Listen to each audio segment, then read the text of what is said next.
¿Qué es el Poder Legislativo Federal? ¿De qué sirve? ¿Cómo se compone? Y exactamente, ¿cuál es la chamba de esas 628 personas a las que les pagamos por representarnos? ¿Cuál es la diferencia entre un diputado y un senador? Todas estas preguntas y más las vamos a contestar en el episodio del día de hoy. Hola, mi nombre es Regina Labardini y esto es Congruencia, un nuevo podcast que busca mostrarte el rol que tú tienes en la política, brindándote toda la información necesaria para que puedas entenderla y participar en ella.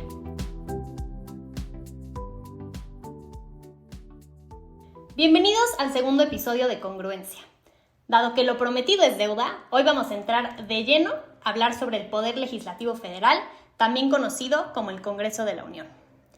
En resumidas cuentas, el Congreso tiene tres funciones: representarte a ti como ciudadano, hacer y aprobar leyes y, como platicamos en el episodio anterior, servir de contrapeso para los poderes ejecutivo y judicial.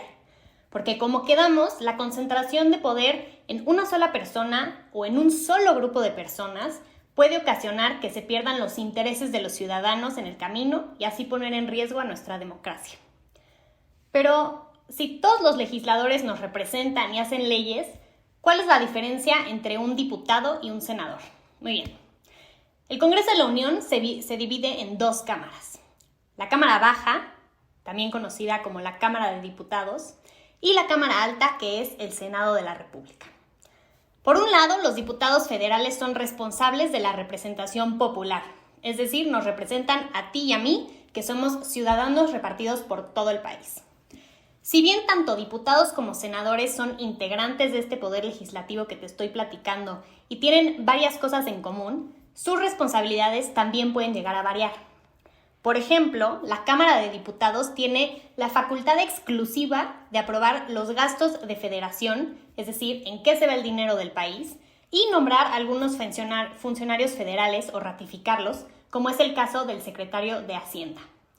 También es responsable de aprobar el Plan Nacional de Desarrollo de cada sexenio, que no es más que un documento que identifica los principales problemas del país y plantea soluciones concretas para solucionar cada uno de ellos. Por otro lado, tenemos el Senado, que es el encargado de garantizar el pacto federal.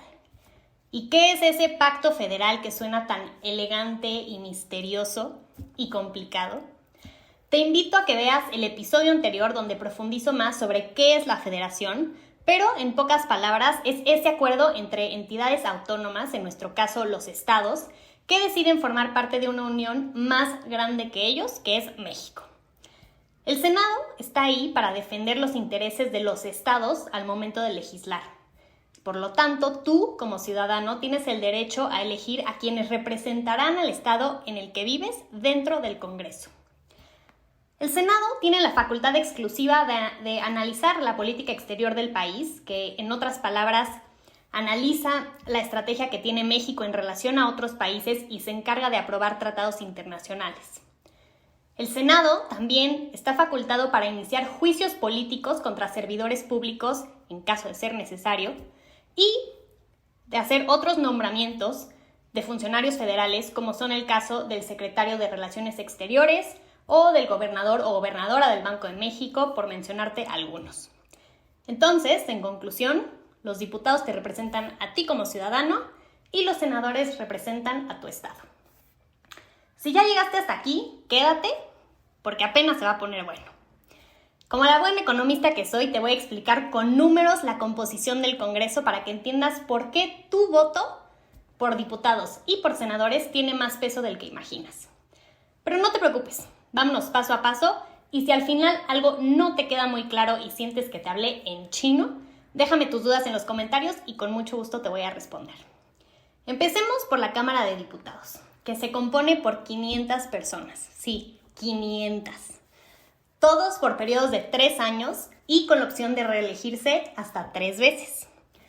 Lo importante entender aquí es que no todos los 500 diputados se eligen de la misma manera. Para eso hay que dividirlos en dos grupos. En el primer grupo tienes a 300 diputados que se eligen por una cosa que se llama el principio de mayoría relativa. En palabras para nosotros los mortales, eso significa que el país está dividido en 300 pedacitos que se llaman distritos electorales. Más adelante te voy a enseñar a descifrar cómo saber cuál es tu distrito, no te preocupes. Por ahora lo único que tienes que saber es que a ti te toca votar por un solo diputado que te represente.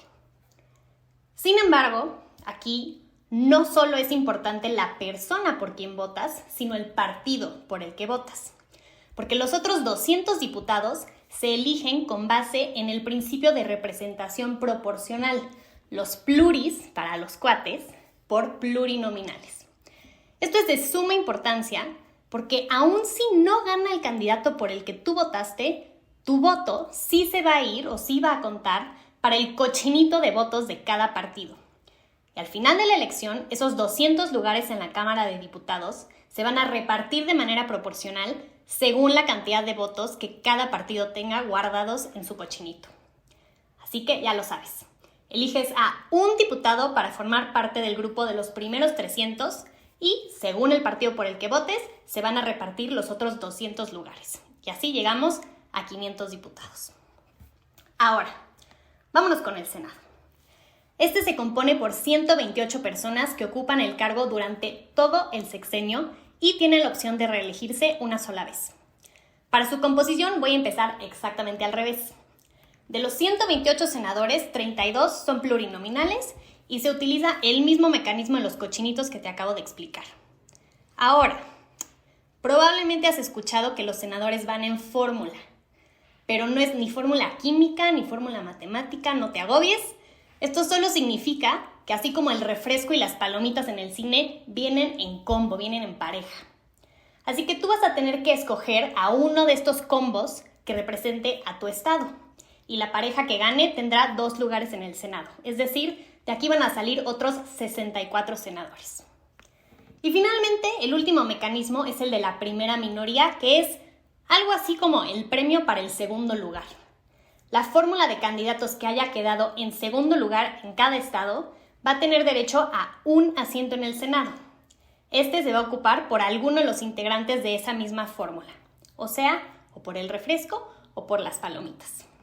Así se van a elegir a los otros 32 senadores que nos faltan.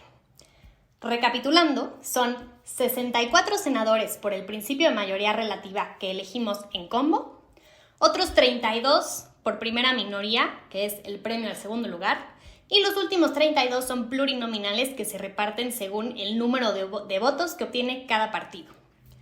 Sé que te acabo de dar muchísima información. Si llegaste hasta aquí, de verdad tienes todo mi respeto.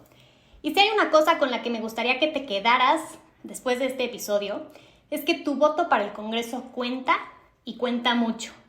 No solo es importante la persona por la que votas, sino el partido por el que votas. Ya si entendiste eso, yo me doy por bien servida, así que por favor, por ningún motivo del mundo, vayas a desperdiciar esos votos que tienes, porque con ellos vas a estar escogiendo a las personas que van a representar y defender tus intereses al momento de hacer leyes y determinar qué sí y qué no se vale hacer en el país. Muchas gracias por acompañarme el día de hoy. Si te gustó el podcast, te invito a que le des like y lo compartas. Igual me encantaría escuchar tu opinión, cualquier duda, así que no olvides de dejarla en los comentarios. Yo soy Regina Labardini y recuerda que solo un ciudadano informado e involucrado puede escribir su propia historia y la de su país. Nos vemos en el siguiente episodio de Congruencia.